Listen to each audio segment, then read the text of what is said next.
Another day, another basketball stories na naman ang pagkikwentuhan natin. At ngayon nga ay ang pag-uusapan natin ang balitang pagbabalik ng Los Angeles Lakers kay Jackson Hayes.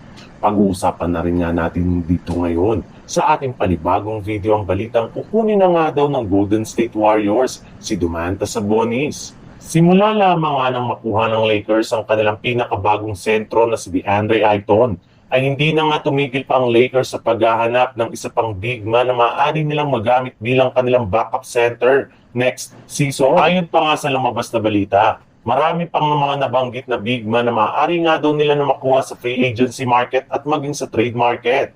Kagaya na lang ni Nick Richards, Moritz Wagner, Robert Williams III, Precious Achiuwa, Thomas Bryant, Al Horford, Jackson Hayes, Bol Bol.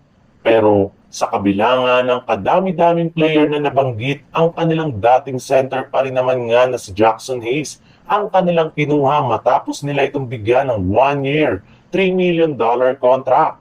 Kaya as of now nga, ay binubuo na nga ang frontcourt ng Lakers ni Jackson Hayes, DeAndre Ayton at si Maxi Kleber. Pero ayon nga sa kalalabas pa lang na balita, kahit man na ibalik na nila si Hayes sa kanilang lineup ay plano pa rin nga nila na kumuha ulit ng at least isa pang bagong sentro sa free agency. Sa ibang balita naman, ikinumpirma na nga ng isang NBA insider na tuloy pa rin naman nga ang balak ng GSW na sa pagbibigay sa kanya ng ibang team sa pamamagitan ng isang sign and trade deal.